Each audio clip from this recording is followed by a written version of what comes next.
Es el avión privado con el que ha aterrizado el rey emérito en España, quien ha vuelto a pisar suelo español 655 días después de su autoexilio en Abu Dhabi. Don Juan Carlos está de visita tras quedar libre de cargos judiciales. El lunes tiene previsto reunirse con su hijo, su sucesor, Felipe VI. Canarias ha informado sobre la detección de 2 posibles casos de la viruela del mono. Los hospitales esperan por los resultados de las pruebas realizadas a 2 pacientes sospechosos de ser portadores de este virus de transmisión sexual. Las autoridades sanitarias afirman que no hay motivos para la alarma.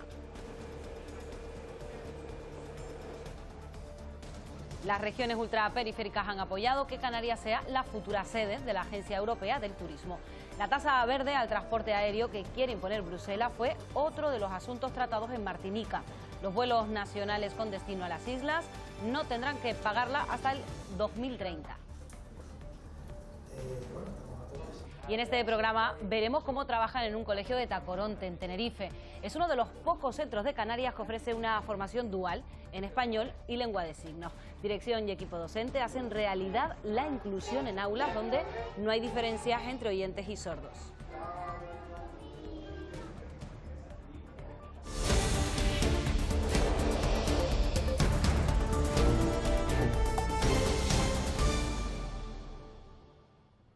¿Qué tal? Muy buenos días. Canarias acaparó parte de la sesión de control del Congreso de esta semana.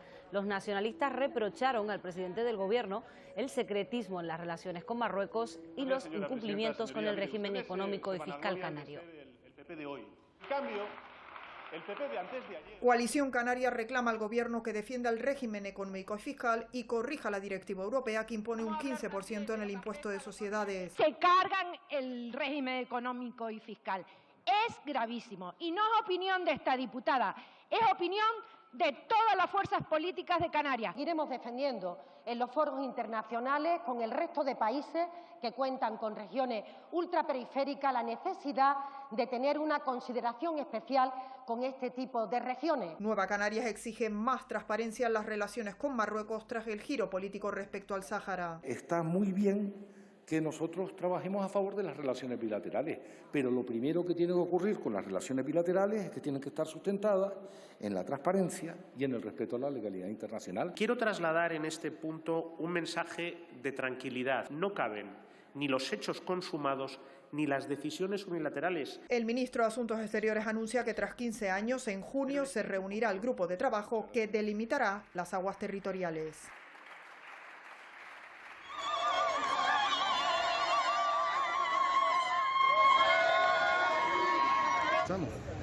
Esa sesión tuvo lugar un día después de la apertura de la frontera entre España y Marruecos.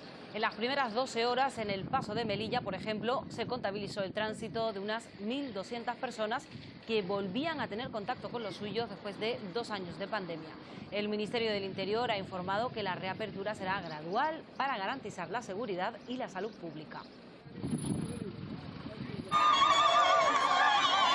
2 años, 2 meses y 4 días después, a medianoche se reabrían las fronteras que habían dejado a muchas familias separadas. Como van hoy 3 meses sin verlo. La última vez fue en febrero del año 2020. En marzo ya pasó lo que pasó con el tema del COVID y cerraron y ya no pudo ser. Con las ansias del primer día que van a abrir, pues me he venido a verlos. Y esta misma noche, pues estamos de vuelta. Y mañana más y mejor. Somos vecinos, tenemos que convivir y llevarnos bien. En las primeras 8 horas, más de 1.200 marroquíes volvían a su tierra desde Ceuta y Melilla. Hacia España el tránsito ha sido mucho menor. El motivo es que hasta el 31 de mayo solo pueden acceder residentes europeos o con visado Schengen. Los trabajadores fronterizos tendrán que esperar hasta entonces. Por lo pronto, está prohibida la entrada de mercancías de un país a otro. Estas imágenes vividas en las últimas horas coinciden en fecha con estas otras ocurridas hace un año. 12.000 migrantes, muchos de ellos menores, entraban en Ceuta ante la pasividad de las autoridades marroquíes. Supuso una fuerte crisis diplomática que se interpretó como la respuesta de Marruecos a la acogida en España del líder del Frente Polisario un mes antes.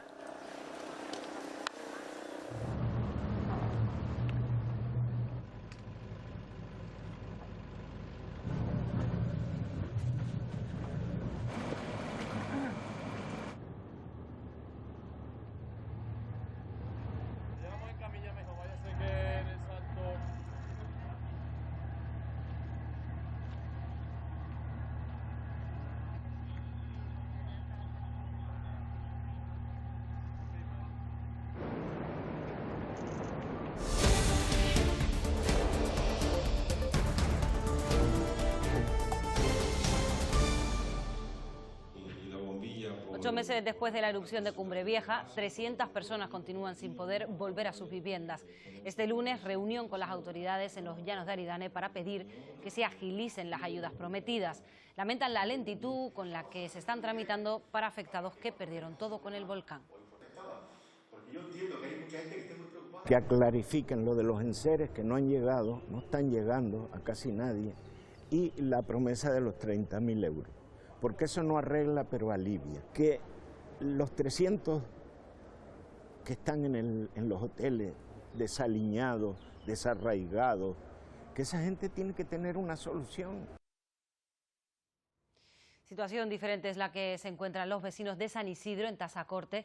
Han podido regresar al barrio atrapados entre coladas y sin suministro de agua ni luces restablecidos. Solo nos dejaron volver 2 veces, una vez 20 minutitos y la segunda vez 10 minutitos. ¿Qué sacas en 10 minutitos? Nada. Nina lleva casi 20 años viviendo en San Isidro, una zona alejada del casco urbano de Tazacorte y rodeada de fincas plataneras. Durante semanas la lava amenazó el barrio y Caprichosa hizo afecciones de forma aleatoria. Muchísimo suerte, porque no pensamos 4 días también sin morir cuando venía la colada, la última, la pequeñita, pero se ha parado arriba, se ha parado allá. Y la otra se ha parado aquí. Las vías ya están abiertas para acceder, pero la llegada de los servicios básicos se demora.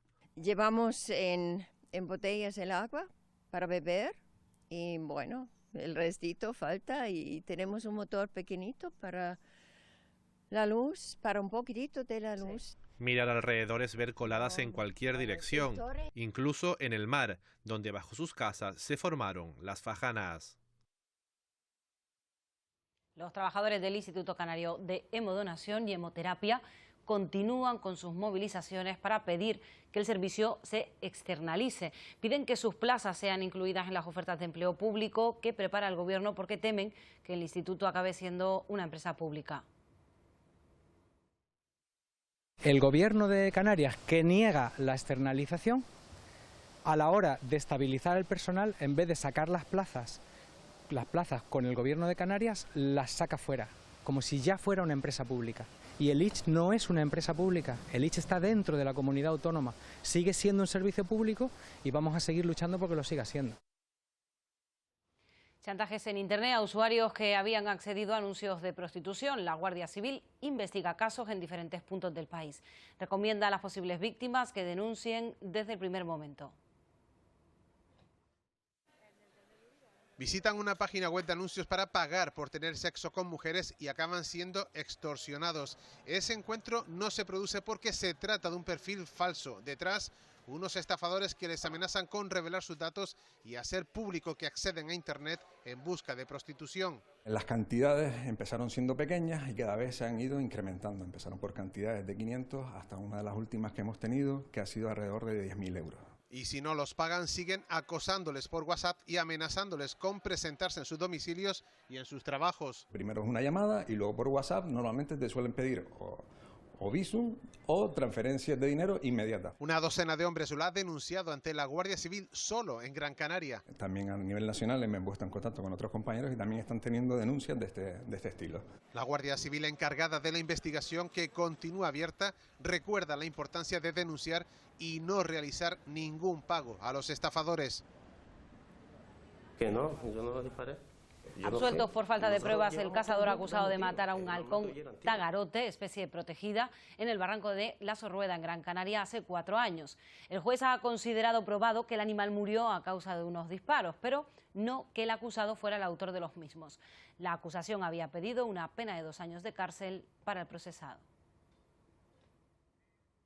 Casi medio centenar de familias del pueblo de Uga, en el sur de Lanzarote, viven en la incertidumbre. Reclaman que se revisen las tarifas de los paseos a camellos en Timanfaya para poder continuar con una actividad que se ha visto duramente castigada. Primero por la pandemia y ahora por los sobrecostes de producción. Pasear a lomos de un camello por el Parque Nacional de Timanfaya 12. Cuesta 12 euros por camello. Estamos hablando que son 6 euros por persona. Una tarifa que no se revisa desde hace 13 años. Es mucho tiempo. Es mucho tiempo, es mucho tiempo. Y con ese precio... Pues no me ha parecido caro. No me ha parecido caro el precio. Los camelleros están asfixiados. Estamos ya pues casi con el agua al cuello. Los ingresos... Los números, por así decirlo, no salen, no compensa para nada. No les dan para cubrir todos los gastos. Estamos pagando, por ejemplo, por decirte algo, la tonelada de paja o de cualquier tipo de forraje casi al doble y en algunas ocasiones al triple de lo que hacía 6 meses atrás. Piden que la tarifa sea de al menos 20 euros cada viaje. En otros sitios la misma actividad está casi al doble de lo que estamos haciendo nosotros. Cuentan con el apoyo del Ayuntamiento de Yaiza, que confía que el Patronato del Parque aplique cuanto antes la subida. La subida ya, la revisión de esas tarifas y poderlas aplicar lo antes posible, incluso en verano, que es cuando más turismo se espera. Una subida que desde el sector camellar esperan con ansia, sostienen que les servirá para poder subsistir. En Fuerteventura, expectación con el gran baile de taifas que se celebrará en el recinto ferial de Puerto del Rosario el próximo 20 de mayo. En esta edición sin restricciones por el COVID. Se han dispuesto 240 mesas, 2 escenarios y premio para las mejores vestimentas canarias.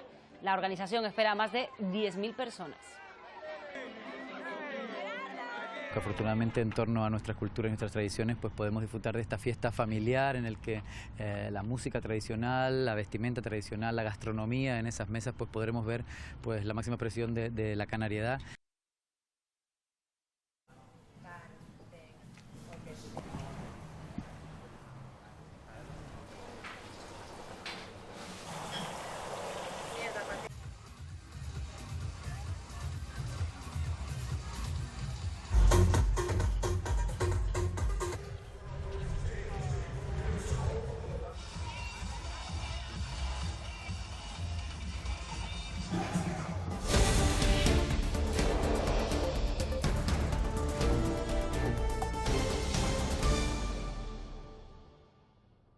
El mensaje es muy claro, la regla va a dejar de ser un tabú. Por primera vez reconocemos desde las políticas públicas, desde las instituciones, el derecho a la salud menstrual como parte del derecho fundamental a la salud de todas las mujeres. Se acabó ir a trabajar con dolor, se acabó empastillarse antes de llegar al trabajo y tener que ocultar que esos días estamos con un dolor que nos incapacita para trabajar. De esta forma defendía la ministra de Igualdad el anteproyecto de ley del aborto que incluye las bajas remuneradas para las mujeres que sufren reglas dolorosas y permite a jóvenes de 16 y 17 años interrumpir el embarazo sin necesidad de consentimiento de los padres. En 2020 se realizaron en Canarias casi 4.800 abortos, la mayoría en centros privados.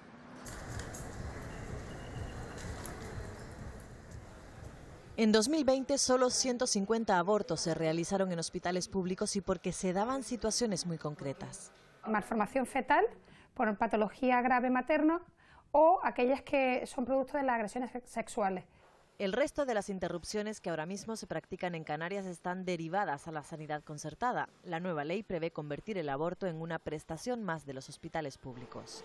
Aproximadamente nosotros hacemos entre 5 y 10 interrupciones semanales y se hacen en torno, en nuestra provincia de Las Palmas, en torno a 50-60 interrupciones semanales. Eso sería el incremento si nosotros asumiéramos toda la cartera de servicios completa. Para 2.875 mujeres de las que abortaron en 2020 era la primera vez que interrumpían su embarazo y 87 ya lo habían hecho en 4 o 5 ocasiones. Muchas veces porque la mujer no está bien informada, porque pertenece a un estrato social donde no llegamos como grupo sanitario y son ese grupo de mujeres a las que hay que hacer un seguimiento especial. Nunca se contempla en ninguna práctica clínica la interrupción como un método anticonceptivo. La nueva ley del aborto amplía la interrupción hasta las 14 semanas de gestación y elimina el consentimiento paterno para las jóvenes de 16 y 17 años. Este martes regresaba a la prisión el pederasta Torres Baena tras disfrutar de su primer permiso penitenciario de 3 días tras pasar 13 años en la prisión de Juan Grande en Gran Canaria. Torres Baena fue condenado a 302 años de cárcel como cabecilla del caso Karate, aunque solo cumplirá 20 años, que es el máximo legal establecido. Y los forenses confirmaron el pasado martes que la mujer transexual asesinada en Tenerife a finales de 2020 fue estrangulada. Segunda vista del juicio que se sigue en la audiencia de Santa Cruz de Tenerife contra un procesado por el crimen. La autopsia que se le practicó a Irache, la víctima, determinó que habían consumido solo alcohol, ni rastro de otro tipo de drogas, tal y como había especificado la defensa del acusado. Además, ha quedado claro que en el local donde supuestamente ocurrieron los hechos solo estaba el presunto autor y la víctima. Lo grabaron las cámaras de seguridad. ¿Recuerda si ustedes fumaron algo? No, allí no había droga. ¿No había droga? No, allí no había ningún tipo de droga. Sale esta persona, si no recuerdo mal y tal, por una puerta lateral del local, sale arrastrando algo voluminoso, a través de con una manta arrastrando algo. Irache, 29 años, murió estrangulada de forma violenta. Ustedes concluyen que se trata de una muerte violenta. Sí, o sea, yo por mi experiencia es una muerte violenta. El cadáver no presentaba restos de semen, llevaba unos 4 días en descomposición. Abandonado en un pasillo del centro comercial, el acusado trató de esquivar a los efectivos de seguridad, todo presuntamente en las Navidades de 2020.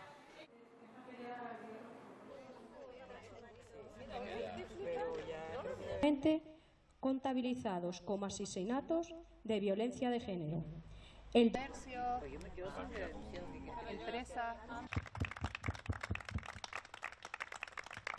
venir, hoy nos reunimos aquí. Hecho de haber nacido mujer.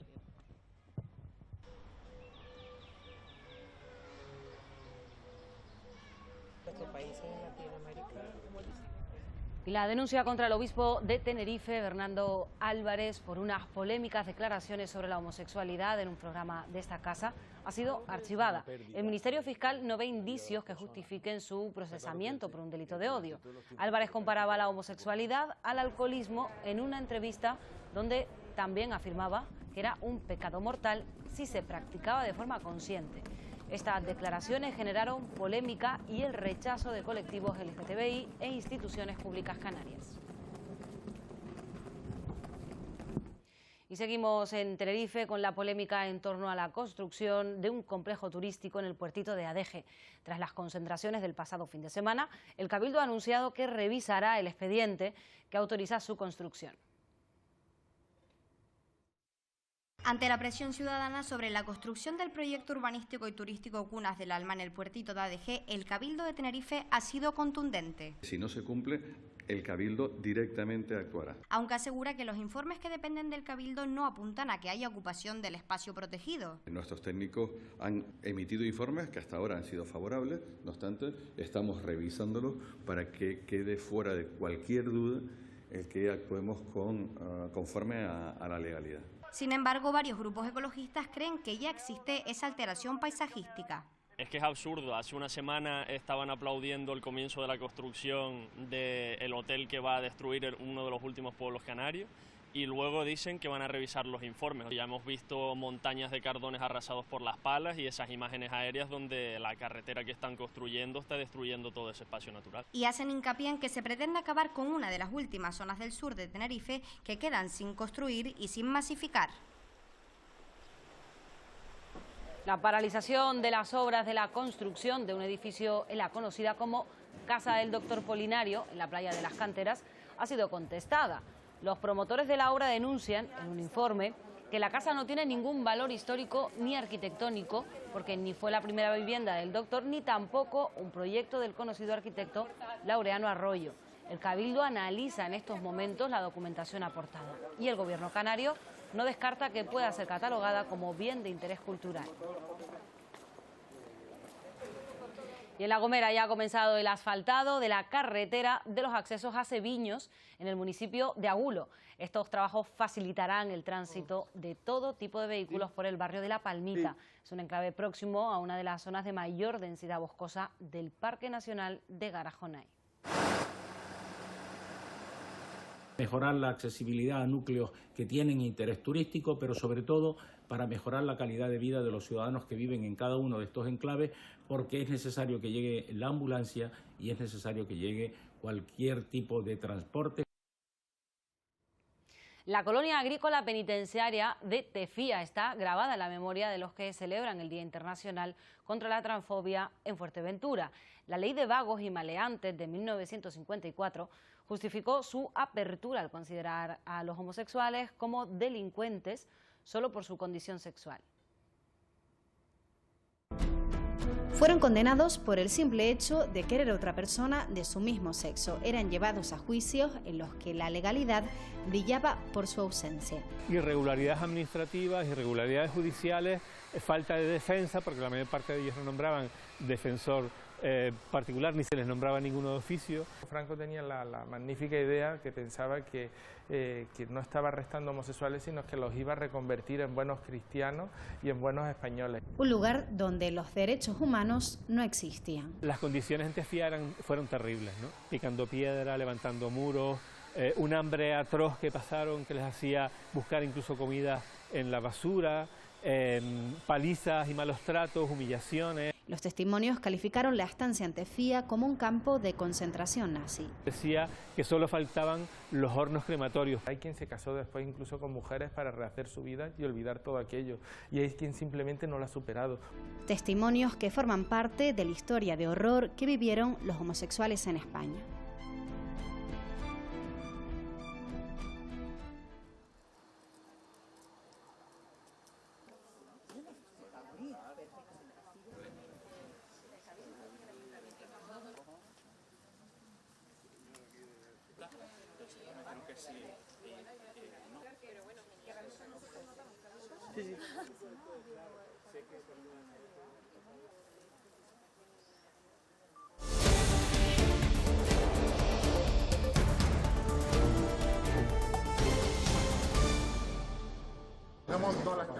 Aval del Gobierno del Estado para que Canarias sea la sede de la futura Agencia Europea del Turismo.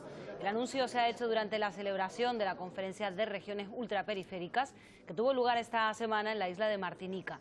El Ejecutivo canario ha logrado el apoyo expreso de las regiones francesas y portuguesas que conforman la RUP. Y a esas nueve regiones alejadas del continente europeo les preocupa específicamente el precio de los combustibles y la lucha contra el cambio climático. En este encuentro se debatió el impuesto al tráfico aéreo con el que la Comisión Europea quiere combatir la contaminación que genera.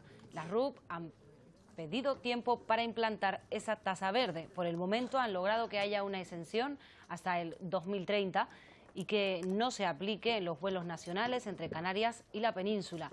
El objetivo ahora es que sea extensible al tráfico marítimo y vuelos interinsulares. Primera reunión con una comisaria europea y Canarias lo deja claro.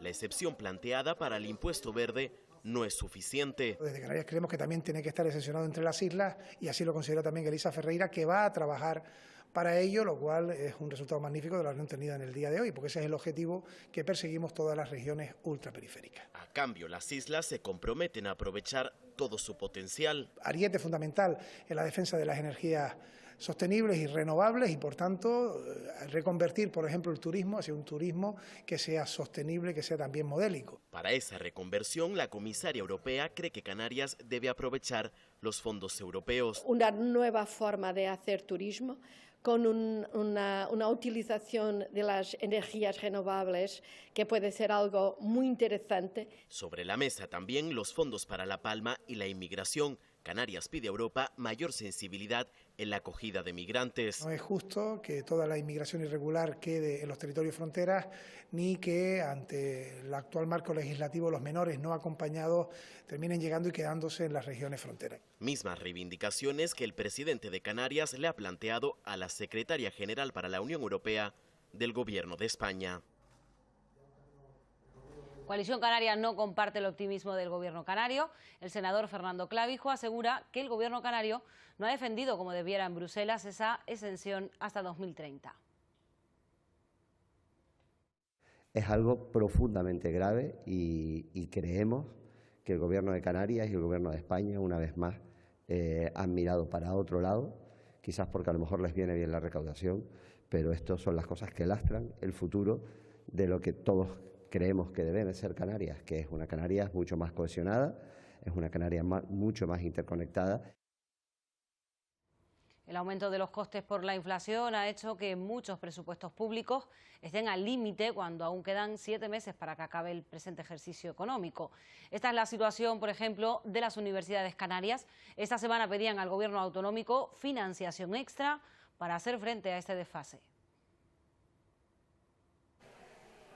Más de 20 egresados de la Universidad de La Laguna forman parte de este proyecto empresarial de última generación con hasta 11 patentes en ingeniería óptica para medicina o la industria audiovisual. Nacimos como spin-off de la universidad, seguimos siéndolo.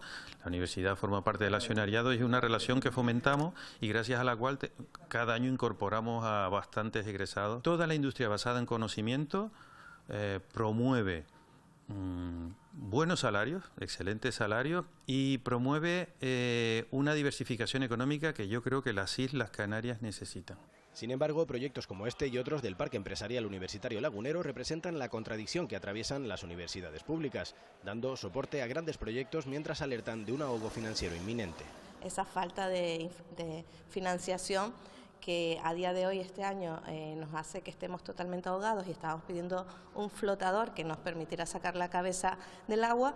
El Ejecutivo canario se muestra receptivo a sus peticiones tras conocer de primera mano sus necesidades. Vamos a estudiar ese tema, a ver que al margen del contrato programa, que tiene que ser el mecanismo estable de financiación de las universidades públicas, lo que ellos me plantean es un aporte este año y lo voy a estudiar con el máximo cariño.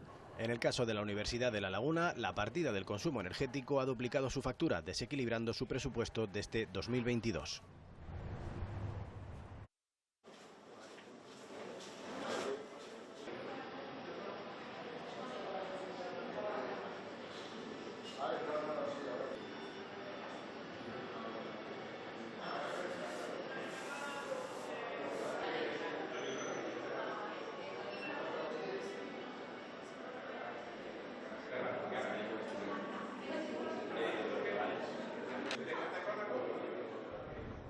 Felipe recuerda el trabajo de su padre, que durante más de 50 años fue salinero en Fuerteventura. Empezó de 14 años a trabajar. Aquí nacimos 8 hermanos y yo estuve sin salir de allí 30 años. Mi padre estuvo 53 años descalzo en las salinas porque no se podían poner zapatos ni nada porque las salinas eran de tierra y en el año 40 las forraron de piedra. Lo ha hecho en una visita guiada en el Museo de la Sal. Estas casas eran un hotel, cuando no había hoteles en Fuerteventura. Entonces don Manuel Velázquez Cabrera traía médicos para que recetaran los majoreros. La sal fue un producto importante en la isla majorera. Era tanta la sal que daba esta salina que se cargaban los barcos de esos veleros al año 2 veces. Los cogían en sacos de 50 kilos, los llevaban hasta el barco. Museo que este miércoles además ha acogido exposiciones de trabajos artesanos para celebrar el Día de los Museos.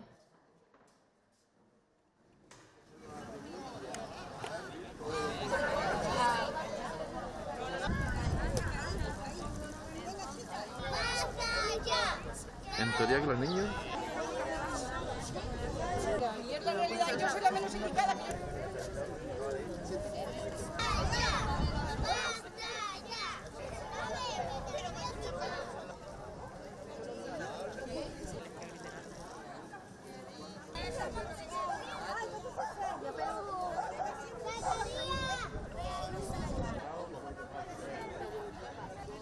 Te levantas por la mañana, no hay agua, los depósitos se gastan, el agua no llega.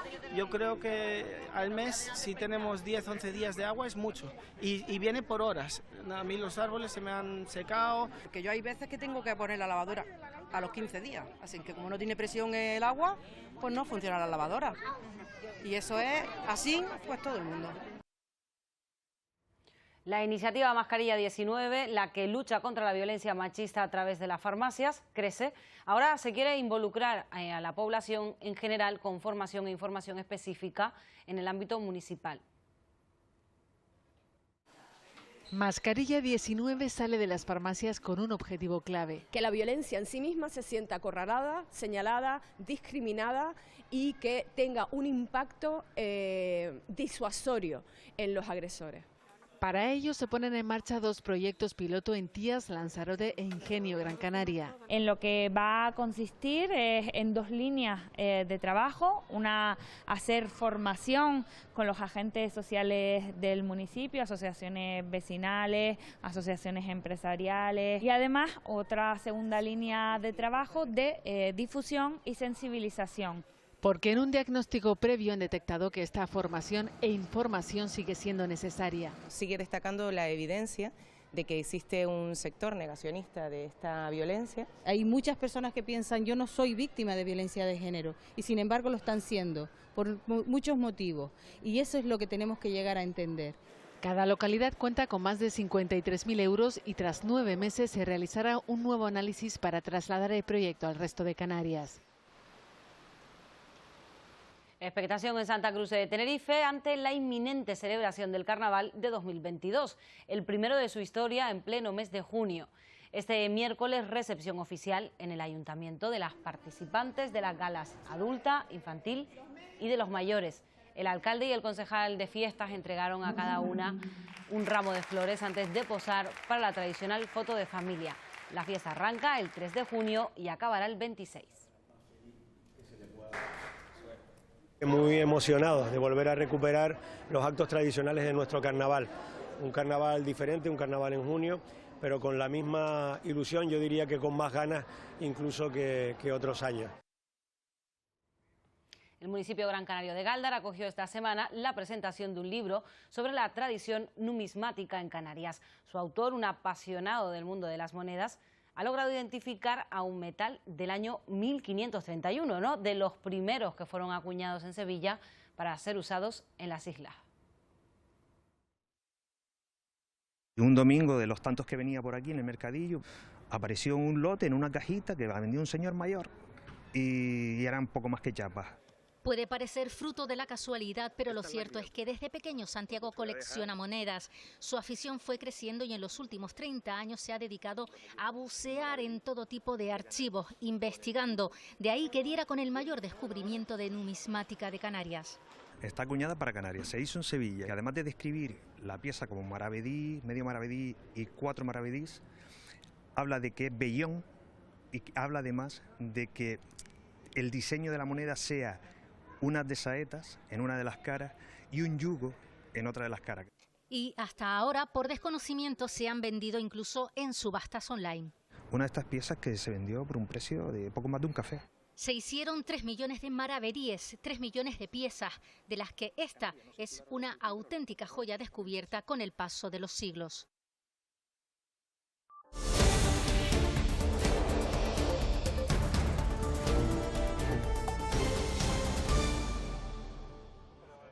El rey emérito ha vuelto a España 655 días después de fijar la residencia en Abu Dhabi.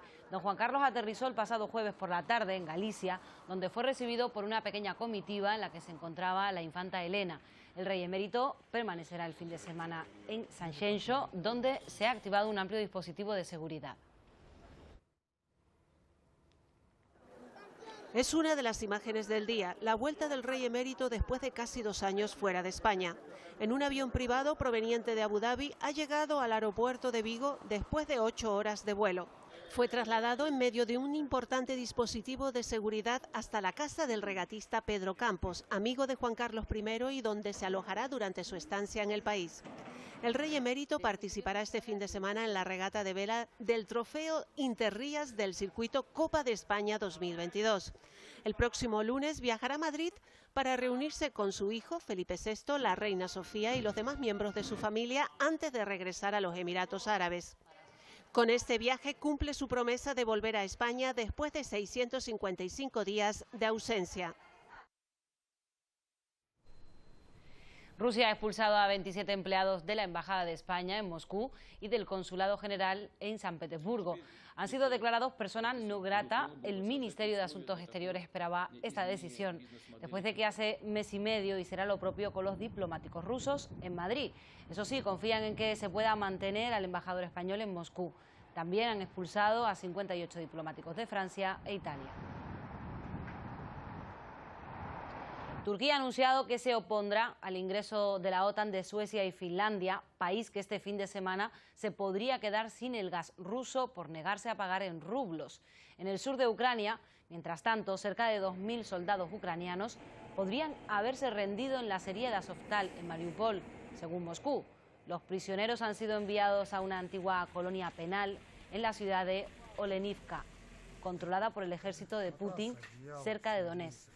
Rusia han difundido un nuevo vídeo donde aseguran que está asistiendo a aquellos soldados que han precisado asistencia médica tras entregarse.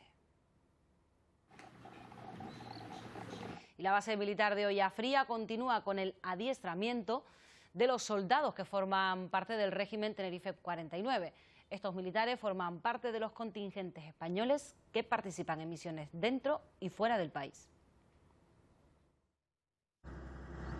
La misión para el teniente y su sección va a ser eliminar al enemigo que se encuentra en la instalación crítica y asegurar la zona. Y la idea es que esta información llegue hasta el más bajo nivel, para que todo el mundo sepa qué hay que hacer.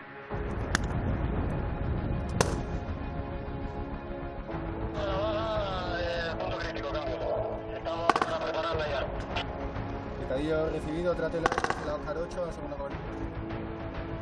Acaban de informar al teniente de que tienen una baja propia, supongo que ahora lo sacarán. Ejercicios tácticos como estos son los que ayudan a los miembros del Ejército de Tierra a estar preparados ante cualquier eventualidad que pueda surgir. Para completar esta formación, los soldados también cuentan con estos simuladores. Ahora mismo los soldados están realizando un ejercicio táctico de tiro de combate, en el que están incluidos en un pelotón de combate y simula, pues, como si estuviésemos dentro de una misión en Oriente Medio.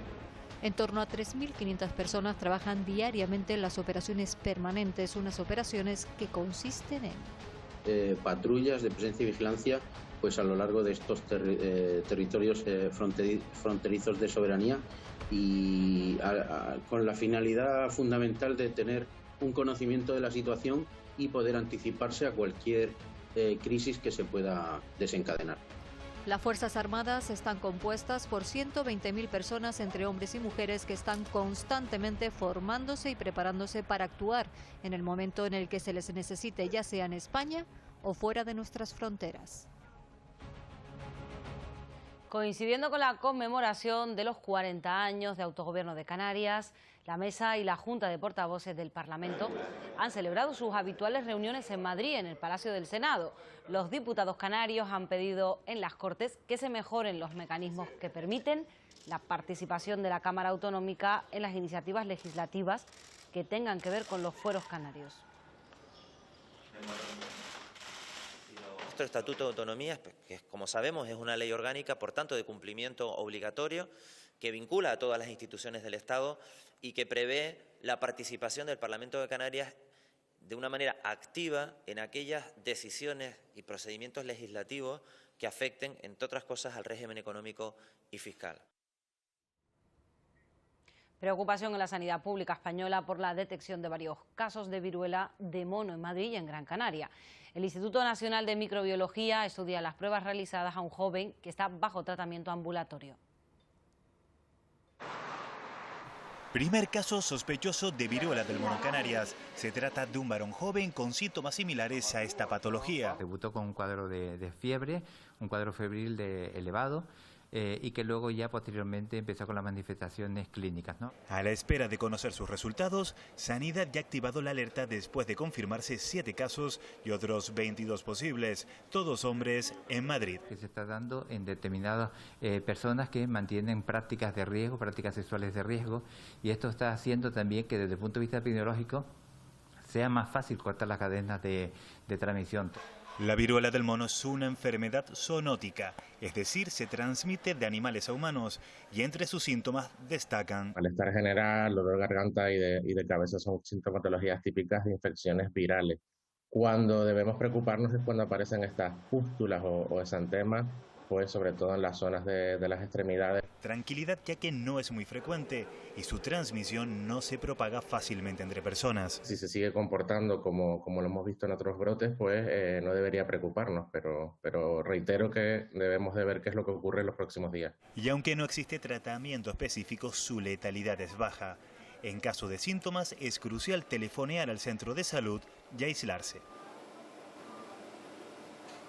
Y en Tenerife se ha detectado un segundo caso sospechoso que se ha tratado en el Hospital de la Candelaria. Los médicos han tomado muestras que también se han remitido a los laboratorios centrales de Madrid para su confirmación. Estos casos canarios se unen cerca de 60 casos leves detectados en todo el país. Las autoridades sanitarias creen que el virus de transmisión sexual lleva circulando por el territorio español desde el pasado mes de abril. San Cristóbal de la Laguna rindió el pasado jueves un merecido homenaje a Blas Cabrera. En el Paraninfo de la universidad acogió un acto que ha reunido a nietos y bisnietos del físico canario, que fue además uno de los padres de la mecánica cuántica. La divulgación científica se ha mezclado con el teatro para recordar la vida de este destacado investigador, que llegó a codearse con el Premio Nobel de Física, con Albert Einstein. Blas Cabrera, Tofan, era un personaje muy... Y Gran Canaria contará con platós para la grabación de interiores. El Cabildo muestra así su apoyo a un sector que prevé cerrar 2022 con récord de inversión. Trailers, camiones y personal de un lado para otro. Es la cara más habitual de las producciones audiovisuales. Estos rodajes se han incrementado en Gran Canaria en los últimos 2 años. En total, entre 2020 y 2021, se han grabado en Gran Canaria más de un centenar de producciones audiovisuales y 222 publicitarias, lo que ha supuesto una inversión de más de 37 millones de euros. Y este año ya hay 5 largometrajes en marcha, 3 series de televisión y un posible récord de inversión de más de 100 millones de euros. En Gran Canaria reúne todas esas posibilidades y esa seguridad además garantizan que aquí se pueda rodar con todas las garantías.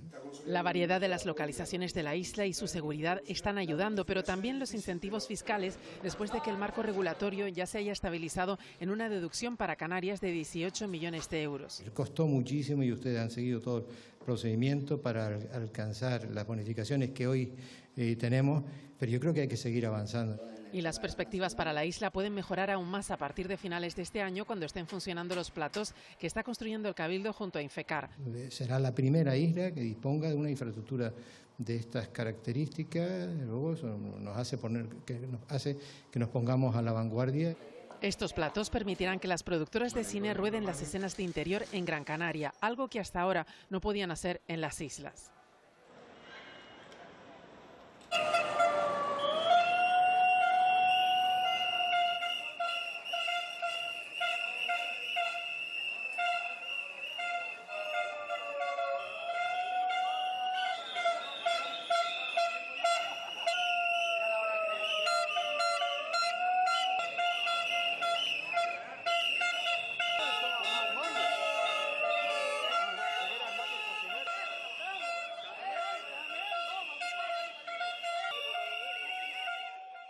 Exigiéndole que cumpla con nuestro reglamento, que se deben abonar cada 3 meses.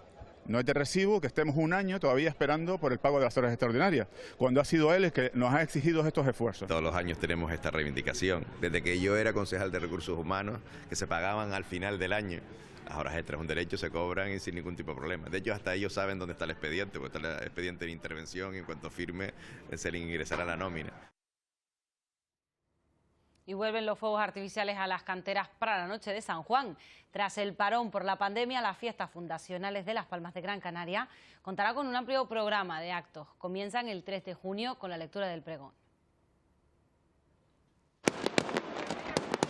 Los fuegos artificiales volverán a anunciar en las canteras que la ciudad está de fiesta. Las Palmas de Gran Canaria recupera, después de 2 años de pandemia, sus fiestas fundacionales sin restricciones. La música, el teatro, las artes visuales, la poesía, propuestas familiares, el teatro inclusivo, la memoria del feminismo. La experiencia va a ser, como digo, multicultural, va a tener un elemento que se relaciona en general estas fiestas con lo que es la ciudad, esta ciudad cosmopolita.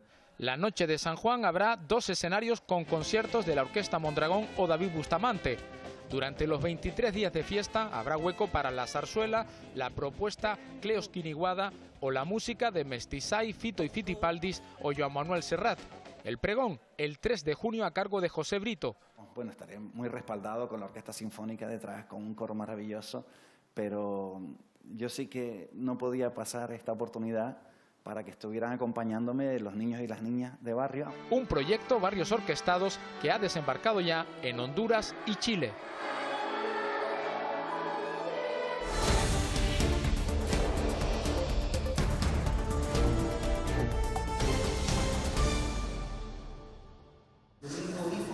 Más de 22.000 plazas en la Administración General, Sanidad o Educación. El Gobierno de Canarias anunció el viernes la convocatoria de una nueva oferta de empleo público. Un proceso excepcional, según el portavoz del Ejecutivo, quien confía en que sea un proceso con todas las garantías jurídicas posibles. El proceso que se pone en marcha está previsto que finalice en diciembre de 2024. Para incorporarse a la administración pública hay que cumplir una serie de exigencias. Este proceso va a ser especial, distinto, singular y también excepcional. El Gobierno ha tratado de proveerse de la mayor seguridad jurídica porque es muy probable, no es inimaginable, que se produzcan luego conflictos judiciales. Recibir 152.000 millones de euros por los fondos Next Generation tenía letra pequeña. En contrapartida, la Unión Europea obliga a España a reducir la temporalidad del personal de las administraciones de un 40 al 8% como máximo. Tenemos un marco jurídico que señala cuál es la hoja de ruta que tenemos que establecer para evitar tanta temporalidad en las administraciones públicas, pero luego tropezamos con la realidad de cada organización. La Administración del Estado suele tener históricamente menor porcentaje de personal temporal, pero en lo que es la autonómica y en la local, todos estamos desastrosamente mal. El 30% de las plantillas públicas canarias es temporal, trabajadores que, en base a la ley 20/21, ahora se enfrentan a un concurso de méritos si fueron contratados antes del 1 de enero de 2016 o a un concurso de oposición si firmaron sus contratos antes del 1 de enero de 2018. Actuar con mucha solvencia jurídica, pero teniendo en cuenta cuál es la finalidad. Es decir, que aquel trabajador, trabajadora que está en una situación de temporalidad, hacer lo posible, bajo los principios de la ley, que tenga su derecho a la estabilidad. Y que a partir de ahora el paradigma sea que las personas que desarrollan los servicios públicos en las condiciones de funcionario o de personal laboral tengan la estabilidad. La ley obliga a publicar las OPE antes del 1 de junio y a convocarlas antes del 31 de diciembre. Todos los concursos deberán estar resueltos el 31 de diciembre de 2024. No todos los trabajadores públicos en situación de interinidad están conformes con esa convocatoria. Es el caso de la plantilla de la Dirección General de Justicia del Gobierno de Canarias. Se han concentrado para protestar por su exclusión de esta OPE. Se trata de un grupo de 24 trabajadores. Llevan más de 20 años con contratos temporales. Y el diputado del Común anunció esta semana en el Parlamento que el jueves 26 de mayo presentará un informe extraordinario sobre la atención a la dependencia y la discapacidad en Canarias. Yanes recalcó que 1 de cada 4 quejas que reciben hace referencia a estos asuntos. Los ciudadanos además denuncian, según el diputado, que muchas instituciones públicas, 2 meses después de su fin, mantienen restricciones por el COVID. Hablar contigo aquí entramos todos juntos al gimnasio, a la discoteca y a la administración pública, en algunas, entra de uno en uno. Es inadmisible que se tenga que esperar de pie en la calle para ser atendido por la administración pública. El municipio tinerfeño de Tacoronte cuenta con un centro escolar que referencia para las personas con problemas auditivos. El equipo docente sigue una programación inclusiva. Todos los alumnos y alumnas aprenden lengua de signos, independientemente si padecen o no problemas auditivos. Es el Día Internacional de los Abrazos Cariñosos. Se basan en un método de enseñanza bilingüe en lengua de signos y comunicación artificial. El CEIP Ernesto Castro Fariñas en Tacoronte es un centro educativo preferente a alumnado con discapacidad, donde el equipo docente y directivo trabaja con ciencia para derribar cualquier barrera comunicativa. Lunes, martes, miércoles, Y para ello el equipo docente cuenta con medios tecnológicos que facilitan el trabajo y mejoran notablemente el aprendizaje de los niños y niñas con cualquier tipo de discapacidad. Son unos sistemas inalámbricos de comunicación que verás porque el profesorado tiene unos dispositivos colgados que le llega directamente a los audífonos o los implantes cocleares del alumnado que lo necesita. Entonces, donde hay un alumno con discapacidad auditiva, hay un profe que tiene un SIPS. Algunas aulas y el comedor están insonorizados. Se minimiza el ruido para evitar molestias. Las alarmas han sido sustituidas por luces y los pictogramas están presentes en todas partes, en formato papel y en digital. Trabajar en la comunicación y la integración es la clave. Mi trabajo compensa cuando todos trabajamos de la misma forma y en la misma línea, y cuando vemos que el trabajo con estos niños, la inclusión es real. Cuando vemos que sus compañeros hacen que el alumno que tiene alguna dificultad verdaderamente lo integren. Alumnado y profesorado dominan la lengua de signos independientemente de que cuenten o no con algún tipo de discapacidad. En el Castro Fariñas se enseña desde el respeto y la inclusión. Y en La Palma iniciamos nuestro repaso a temas de interés para el colectivo sordo canario.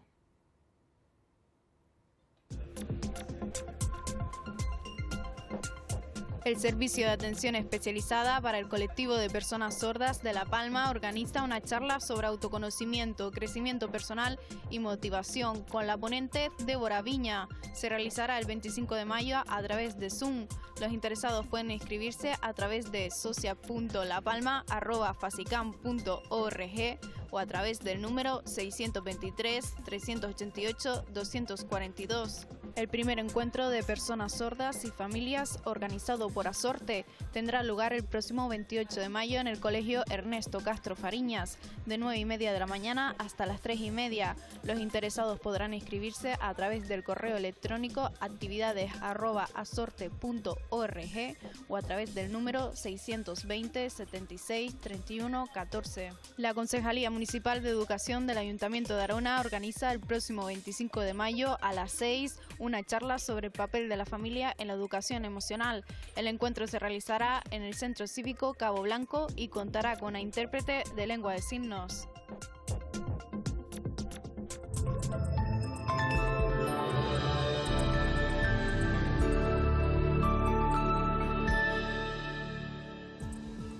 Y en cuanto al tiempo, tenemos por delante un fin de semana con temperaturas veraniegas. Sábado esperamos intervalos nubosos en el norte de todas las islas y también en el este de La Palma y el oeste de Fuerteventura y Lanzarote. Pero incluso en estas zonas el sol se abrirá paso en las horas centrales del día. De resto esperamos cielos despejados. El viento del nordeste será una constante durante el sábado y también durante el domingo, sobre todo en las vertientes sureste y noroeste de las islas montañosas. Seguiremos con sol en buena parte del archipiélago y nuevamente con intervalos nubosos en puntos del norte. Las temperaturas seguirán siendo agradables, con máximas que podrían rondar los 28 grados en las costas más al sur. Este aumento de las temperaturas ha sido más acusado en la península por primera vez en mayo y cuando queda poco más de un mes para que se inicie el verano, el resto del territorio español se enfrenta a un golpe de calor. Al menos 28 ciudades están en alerta con riesgo de temperaturas de más de 40 grados, es decir, 15 grados más a lo que es habitual. Y hasta 2025 no volveremos a ver un eclipse total. En la madrugada del pasado lunes, el Instituto de Astrofísica de Canarias lo retransmitió para todo el planeta. Gracias por su compañía. Así nos vamos. ¡Feliz semana!